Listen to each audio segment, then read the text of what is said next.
Olá, pessoal, bom dia, boa tarde, boa noite. Espero que vocês estejam aproveitando bem, né, o nosso curso, a nossa disciplina nessa modalidade remota. Nós já chegamos à metade da nossa disciplina, né? Nessa última semana nós completamos a metade e hoje nós começamos a segunda metade da nossa disciplina. Durante esse tempo eu tenho tentado intercalar técnicas diferentes, né? Exercícios diversos, vídeos em formatos diferentes também, né? Alguns mais com slide, alguns com animação, enfim. Tentando contemplar o maior número de pessoas com modalidades de aprendizagem diversas, né? Isso é novo para a gente também, né? Como é para vocês. Vocês sabem que essa é uma disciplina do primeiro ciclo. A primeira disciplina que eu dou na modalidade remota, né? Eu já trabalhei com educação à distância, mas em um formato bastante diferente, né? Em que havia muitas pessoas envolvidas com o processo e cada uma responsável por uma parte, né? Então, uma pessoa criava conteúdo, outra pessoa gravava aula, outra pessoa tirava dúvidas, outra pessoa preparava exercícios, outra pessoa corrigia os exercícios, né? Então, é muito diferente disso que a gente está fazendo agora, né? Em que o professor faz ele pensa em todos os aspectos do curso, né? Eu tenho tentado manter uma consistência no formato, né? Não estou fazendo cada semana, cada aula alguma coisa completamente diferente. Então a gente segue um determinado modelo, que é de ter o nosso roteiro de aprendizagem, utilização de vídeo, textos de apoio, exercícios, mas dentro desse universo de possibilidades, né, tenho tentado variar os formatos para que, enfim, algumas pessoas se adaptam mais com algumas coisas, outras pessoas mais com outras, né? Então, para tentar contemplar o maior número de alunos possível.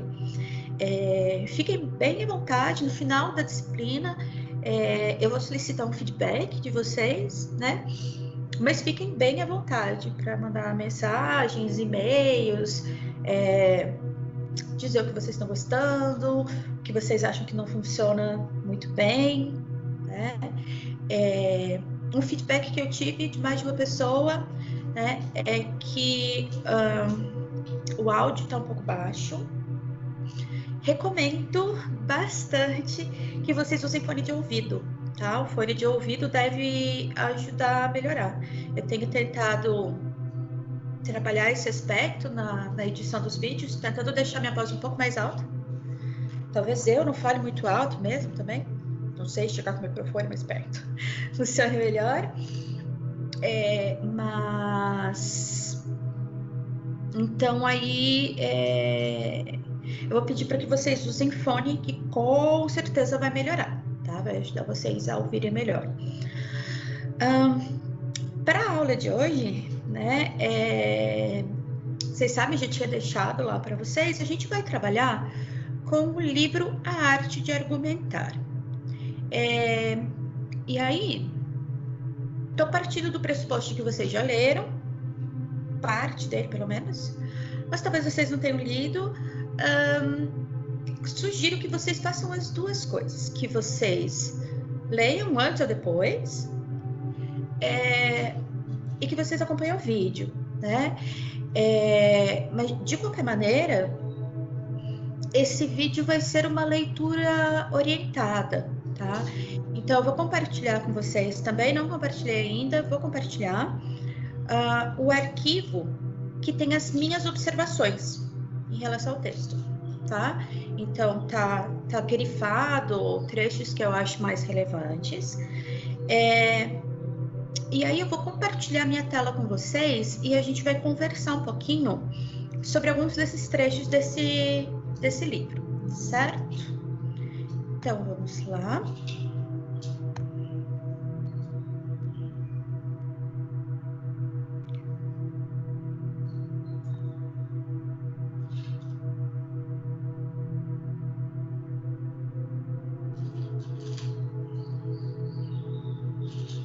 Estou compartilhando a minha tela, então. Espero que tenha dado certo. Espero que esteja dando certo, para não ter que regravar nada depois.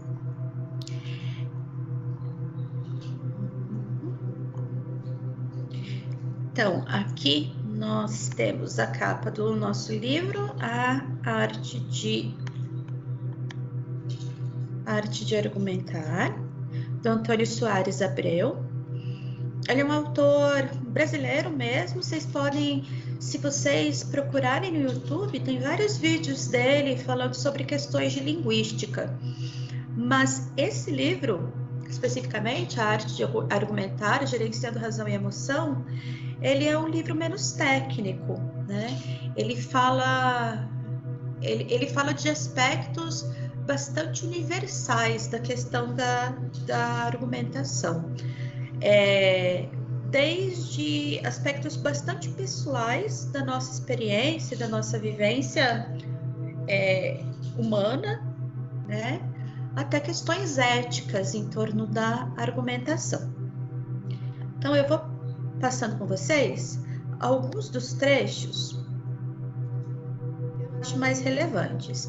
Então, ele começa o texto argumentando a partir do pressuposto da ideia de que nós, seres humanos, vivemos em sociedade, certo?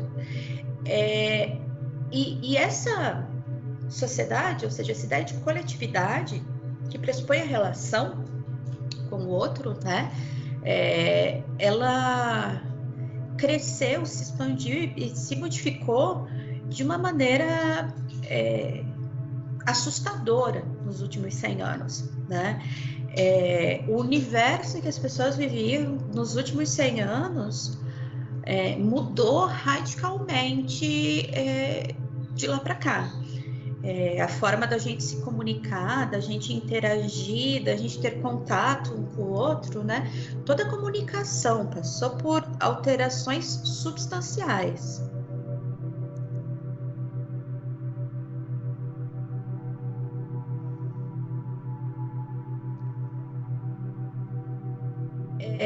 E essas mudanças, né?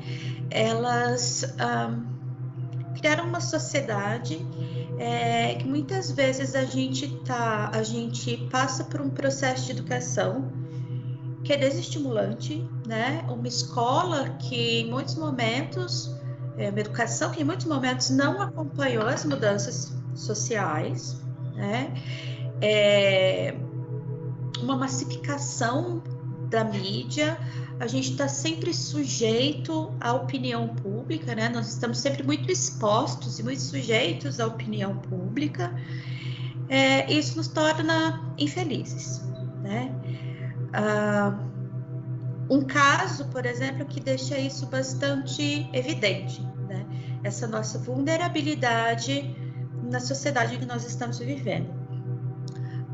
Alguns anos atrás, isso aconteceu na Austrália. Um homem de seus 30 anos, que tinha um filho. Ele tinha um perfil meio geek e tal, gostava de Guerra nas Estrelas, Star Wars, jogos, enfim, ele gostava desse universo. O filho dele também.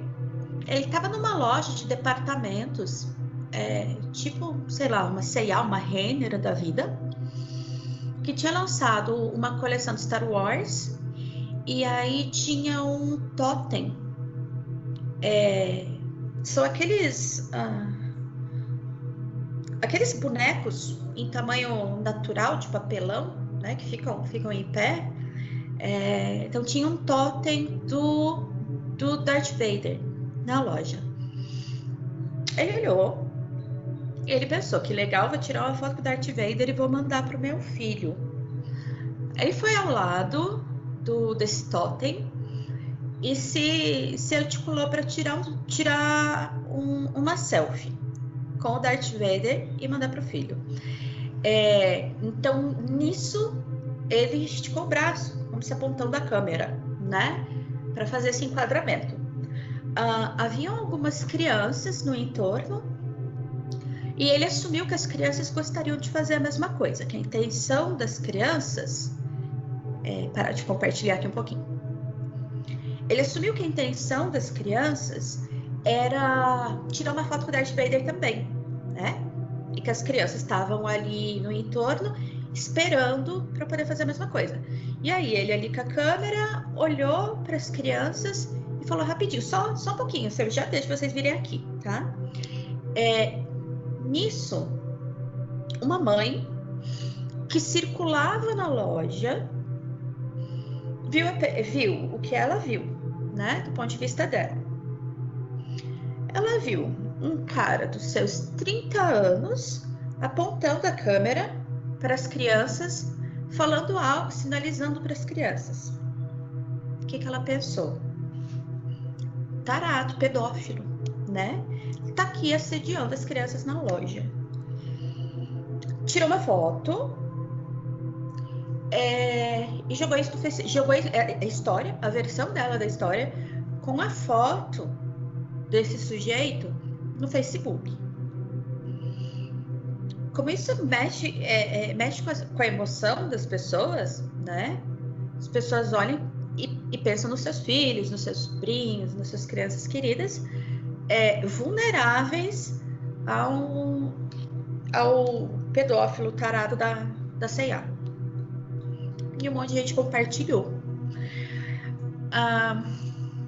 Enfim, então teve um monte de compartilhamento, tudo mais. Ok, isso tomou uma proporção enorme. E até chegou à mídia, enfim. Esse homem, ele teve a oportunidade de se explicar, né?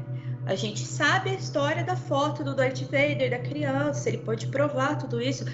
Mas veja, ele vai ser sempre a pessoa que está relacionada... ele vai ser sempre o tarado da C&A, entende? O nome dele teve exposto, a foto dele teve exposta.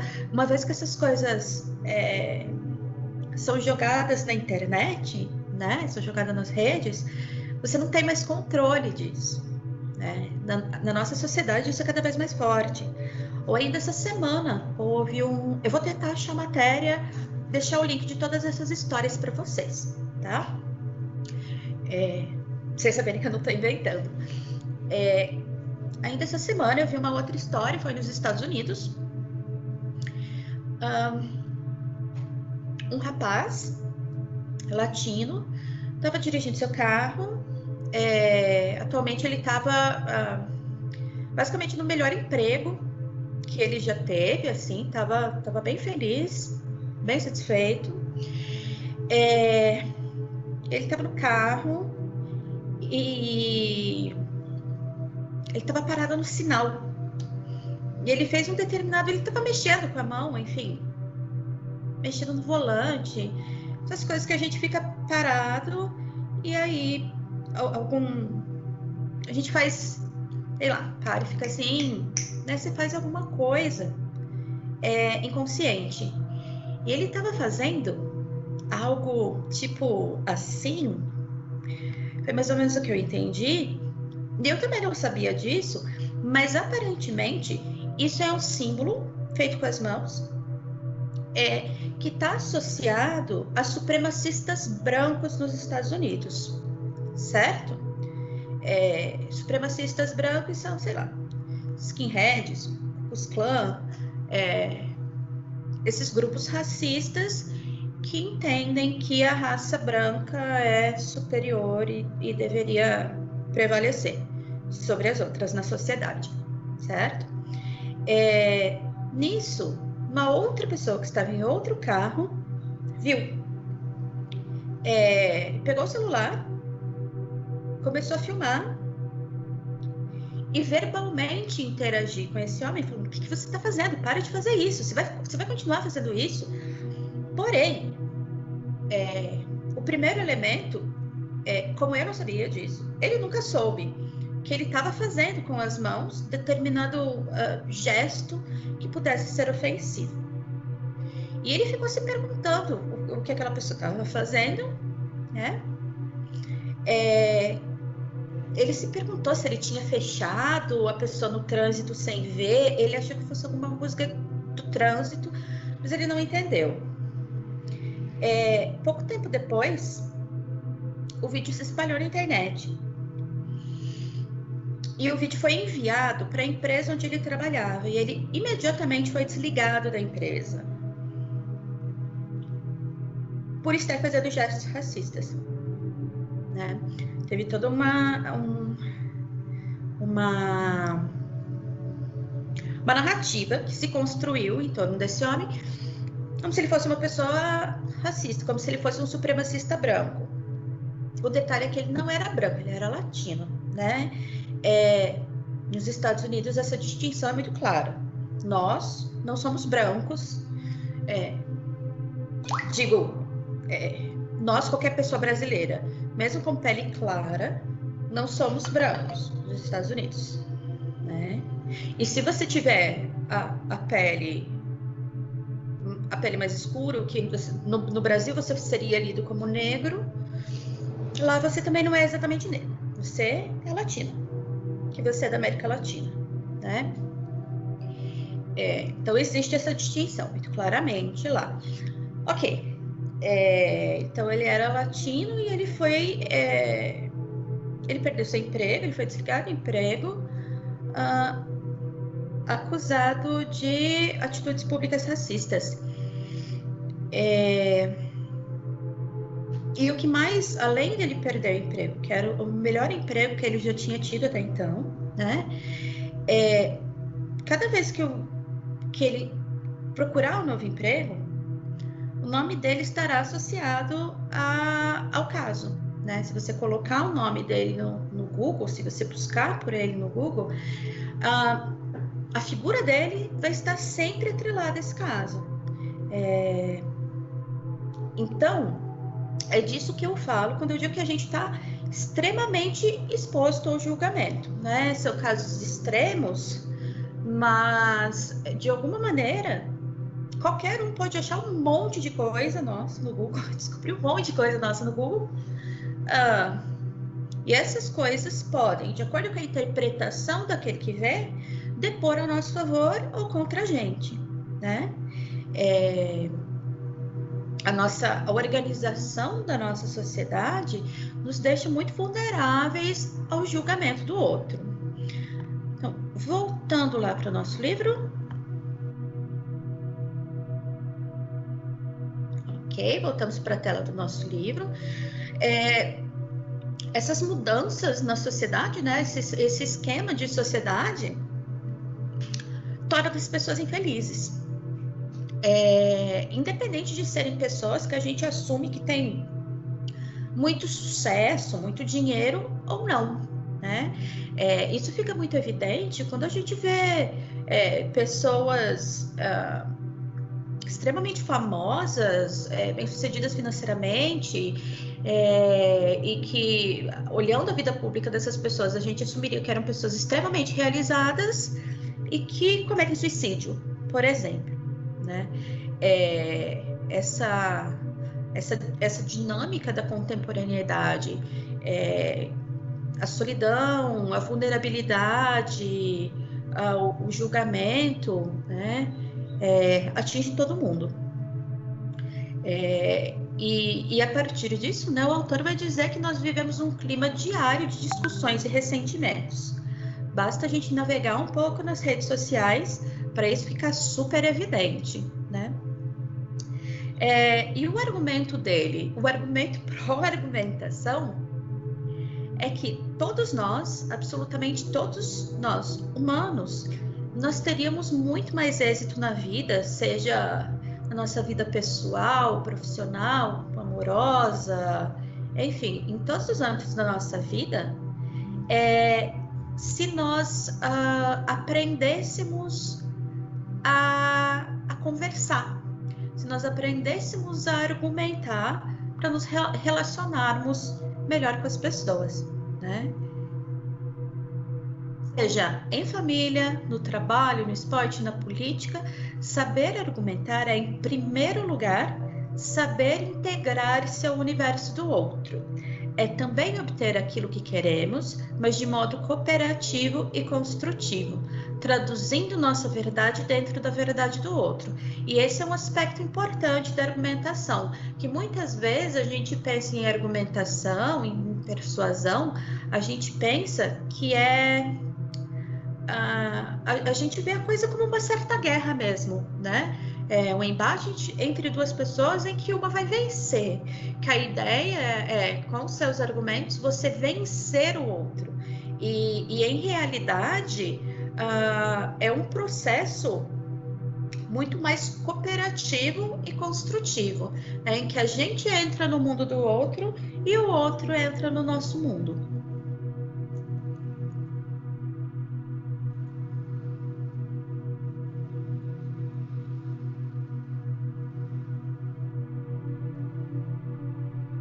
Ele vai falar um pouco do gerenciamento da informação, né?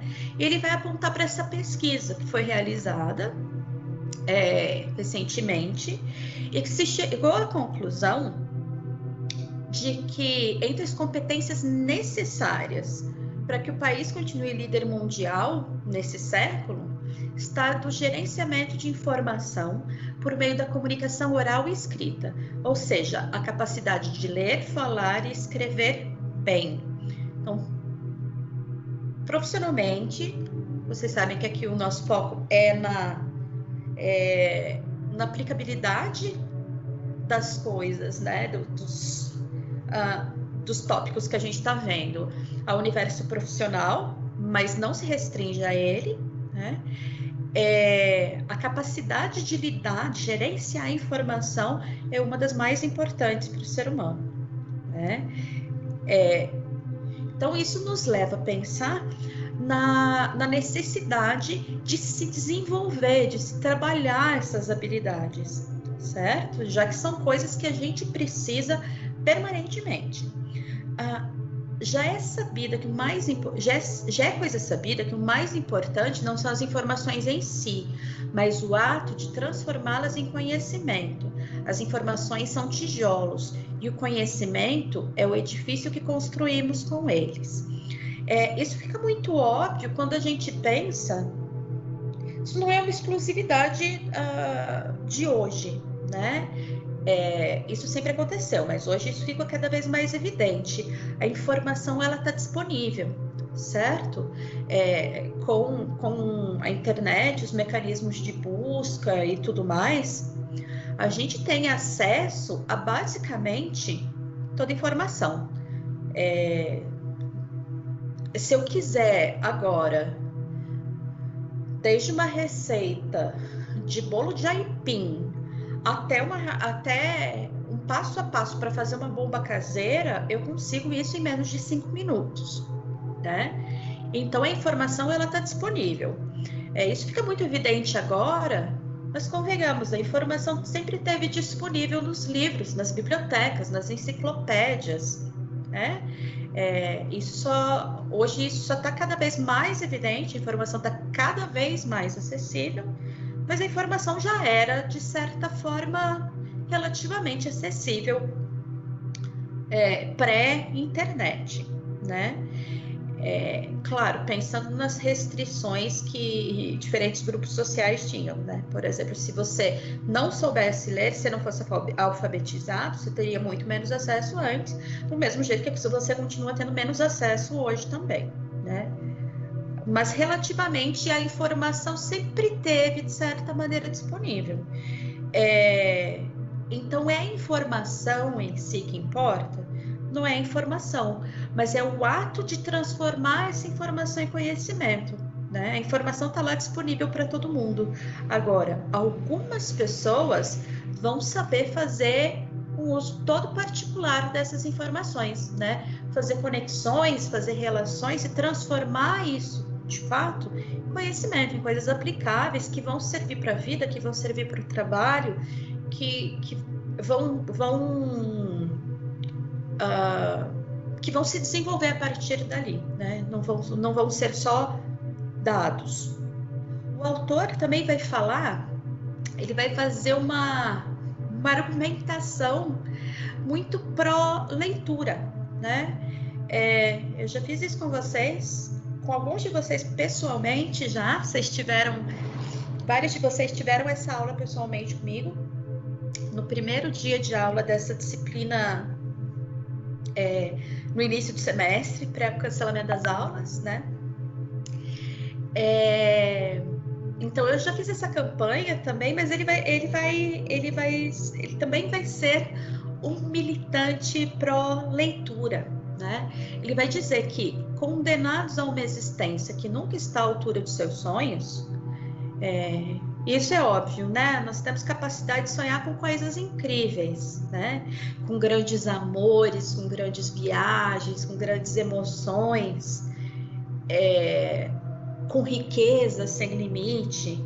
Na vida, a gente tem acesso a tudo isso? Talvez, salvo raríssimas exceções, a maioria das pessoas não consegue viver a vida dos seus sonhos, né? Então, condenados a uma existência que nunca está à altura dos seus sonhos, os seres humanos tiveram que inventar um subterfúgio para escapar de seu confinamento dentro dos limites do possível: a ficção. Ela lhes permite viver mais e melhor, ser outros sem deixar de ser o que já são, deslocar-se no espaço e no tempo sem sair de seu lugar, nem de sua hora, e viver as mais ousadas aventuras do corpo, da mente e das paixões, sem perder o juízo ou trair o coração, né? Então, se a gente não consegue, na nossa vida, na nossa realidade concreta, ter todas essas experiências com as quais a gente pode sonhar, por meio da ficção a gente consegue, né? A gente consegue vivenciar emoções que a gente não vivenciaria na nossa realidade concreta, pensar em situações, em hipóteses que nós não conseguiríamos pensar a partir das nossas vivências concretas, né? A ficção, a leitura, ela nos dá essa experiência que as nossas limitações da vida concreta não nos permitiriam, né? Por meio da leitura, podemos, pois, realizar o saudável exercício de conhecer as pessoas e as coisas sem limites no espaço e no tempo. Descobrimos também uma outra maneira de transformar o mundo, pela transformação da nossa própria mente. Isso acontece quando nós adquirimos a capacidade de ver os mesmos panoramas com novos olhos. Então, por meio da experiência da leitura e das inúmeras experiências que nós podemos ter por meio da leitura, nós conseguimos nos transformar. E quando a gente se transforma, a gente transforma também o mundo, né? A gente transforma a nossa relação com o mundo e com o nosso entorno. Mas além da ficção, podemos ler também outras obras importantes. E aqui ele vai dar algumas recomendações, né? Como Casa Grande Senzala, de Gilberto Freire, ou A Era dos Extremos, O Breve Século XX, de Eric Hobsbawm. Vale a pena também ler o livro intitulado Mundo de Sofia, do norueguês Jostein Gaarder. Eu vou para o compartilhamento um pouco. Então, eu não consegui encontrar o Casa Grande Senzala aqui. Eu acho que eu tenho que estar em algum lugar, mas é a vida, né? A Era dos Extremos, não sei se vocês já conhecem, já leram. Ele opa, nossa, esse aqui.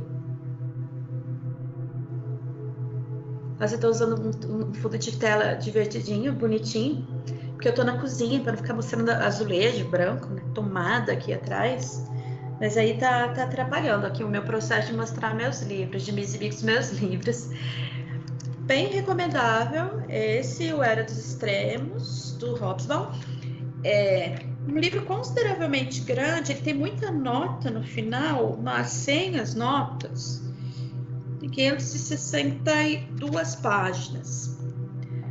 Não precisa de uma leitura linear, a gente pode ir para os capítulos que nos interessam mais, né? Uma linguagem consideravelmente acessível. O Mundo de Sofia. Esse está tendo o mesmo problema, né? Aí, olha. Eu sou mágica, eu sumo com o livro. Ó. Dose, né? Depois eu posto figurinha em algum lugar. O Mundo de Sofia, ele é um romance que infanto-juvenil, que se propõe a contar a história da filosofia de uma maneira alegórica, né? Lembre-se que lá, Sofia é parte do filosofia. Tem esse joguinho de palavras. Não é um livro fino também, né? Ele tem, vamos ver...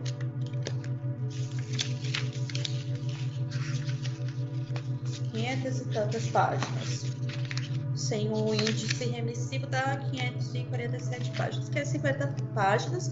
Não é um livro fino, mas esse é um livro bem suave de ler, né? Ele é bem leve, bem gostoso, até porque ele é pensado para o público infanto-juvenil, né?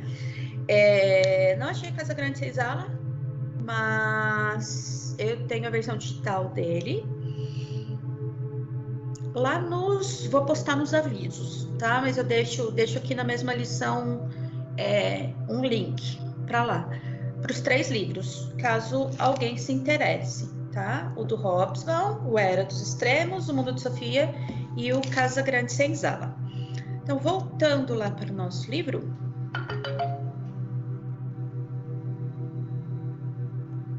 ele vai falar, então, ele vai fazer essa propaganda da leitura, né? Do quanto a leitura é importante para nós, enquanto seres humanos atuantes no mundo, né? Para as nossas vivências, para a nossa transformação pessoal e para a transformação do mundo. Aí a gente vai para o capítulo gerenciando relação. Então, ele já falou disso, né? Que o argumentar é fundamentalmente se relacionar com o outro, né? Não é uma guerra na qual eu imponho algo a alguém, na qual eu quero ganhar por meio dos argumentos, mas é uma relação, é uma interação, né? Na qual eu entro no mundo do outro e ele no meu. Então, ele vai dizer que quando entramos em contato com o outro, não gerenciamos apenas informações, mas também a nossa relação com ele. Então, um bom dia, um muito obrigado, as formas de tratamento, né? Você, a senhora, dona, seu, tudo isso é gerenciamento da relação, né? Não é só o conteúdo, né, do que a gente diz, só as informações que estão dentro das nossas falas, do nosso discurso, mas a forma como a gente interage com o outro, né? Então, ele vai dar como exemplo que no espaço privado a gente acaba gerenciando muito mais a informação e menos a relação. Então, dentro de casa, raramente as pessoas dizem por favor ou muito obrigado. Enquanto no espaço público, até mesmo por um motivo de sobrevivência social, as pessoas procuram, com maior ou menor sucesso, gerenciar, além da informação, a relação, né? Um exemplo disso é quando a gente está muito de mau humor, aconteceu algo muito ruim, enfim, e a gente desconta nos outros. Em quem a gente geralmente desconta? Né? Falando aqui não de discussões em que o problema é verdadeiramente com o outro, né? Acontece da gente ter um problema interno, nossa, estar num dia ruim, e vir a descontar no outro. Quando a gente desconta no outro, em quem a gente desconta? Dificilmente vai ser em alguém do nosso trabalho, né? No motorista de ônibus, em alguém na rua. Normalmente a gente vai descontar no nosso namorado, namorada, família, né? A gente vai descontar naquele que é muito próximo de nós. Por quê? Porque alguém que é muito próximo de nós a gente tem uma probabilidade muito maior de que a pessoa nos aguente e não bata na gente, né? Por uma questão de sobrevivência, né? No espaço social, fora das nossas relações íntimas, a gente tende a ser mais controlado, mais educado. Por quê? Porque o mundo exige isso, né? Os riscos são muito maiores. A gente não sabe exatamente com quem a gente está lidando, né? No mundo de hoje e no futuro que nos espera, é muito importante saber gerenciar a relação. O mundo está passando por uma mudança em relação ao emprego industrial e rural. No campo, para o futuro, a perspectiva é termos apenas 2% da população interagindo com uma agricultura altamente mecanizada. O que isso quer dizer? A agricultura vai ser feita por máquina. A gente vai precisar pouquíssimo de pessoas, de fato, trabalhando na agricultura. Nas cidades, menos de 20% trabalharão nas indústrias robotizadas e informatizadas. O resto, mais de 80%, ficará na área de serviços. Essa é uma realidade que a gente uma transformação que a gente já tem visto na sociedade, né? Então, por exemplo, surgem os caixas eletrônicos, diminui consideravelmente o número de caixas humanos atendendo as pessoas, né? As máquinas entram, os processos são automatizados, e a gente precisa de menos funcionários, né? Em várias áreas. Então, a indústria, por exemplo, vai ser altamente mecanizada, altamente automatizada, e aí a gente vai ter um número muito menor de pessoas trabalhando dentro dessas indústrias, né? O que acontece então? Todas essas pessoas que em outro momento da história estavam trabalhando na agricultura ou na indústria, vão para a área de serviços, né? Para o atendimento das pessoas. Serviços implicam clientes e clientes implicam bom gerenciamento da relação. Para você trabalhar com o outro, você precisa saber se relacionar com o outro, né? O trabalho do futuro dependerá, pois, do relacionamento. Mesmo os profissionais liberais dependem dele. O médico ou o dentista de sucesso não é necessariamente aquele que entrou em primeiro lugar no vestibular e fez um curso tecnicamente perfeito. É aquele que é capaz de se relacionar de maneira positiva com seus clientes, de conquistar sua confiança e amizade. E isso, ele está falando aqui que esse é o futuro do trabalho, mas não é um futuro distante, né? A gente pode dizer que esse é um processo que tende a se tornar cada vez mais extremo, mas definitivamente isso já é uma realidade, né? Então, no plano da vida pessoal também não é diferente, né? A verdade é que ninguém é feliz sozinho, mas ao mesmo tempo temos medo de nos relacionar com o próximo. Conseguimos diminuir a distância que nos separa das partes mais longínquas do mundo por meio da aviação a jato, da TV a cabo, da internet, mas não conseguimos diminuir a distância que nos separa do nosso próximo. E quando conversamos com as pessoas, falamos sobre tudo: futebol, automobilismo, política, moda, comida, mas falamos apenas superficialmente sobre nós mesmos. E assim, não conhecemos o outro e ele também não nos conhece. Temos medo de entrar em contato com o outro em nível pessoal, mas precisamos vencer esse medo. Há pessoas que vestem uma espécie de armadura virtual para se defender. O tempo passa e elas não percebem que essa armadura não as está protegendo, está apenas escondendo as feridas da solidão.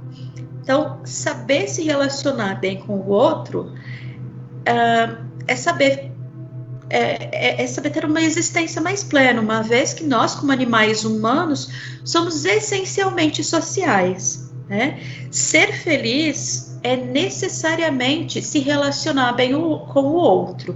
Se nós não tivermos boas relações, nós não conseguiremos ter uma existência plena. Como a gente vai entrar em um outro tópico que tem um pouco, que agora dá uma quebra maior de continuidade, e acho que essa aula já está ficando bastante longa, a gente vai dar uma paradinha por aqui e a gente continua para a segunda aula, então, a partir desse capítulo aqui, argumentar, convencer e persuadir. Então, nos encontramos na próxima aula, daqui a pouquinho, para mim, agora mesmo, né?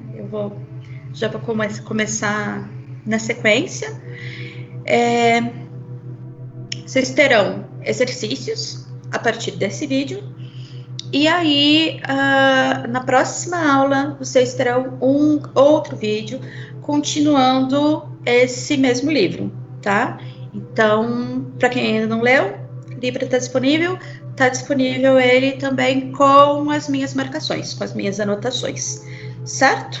Então, um beijo, um abraço, se cuidem e nos encontramos daqui a pouco.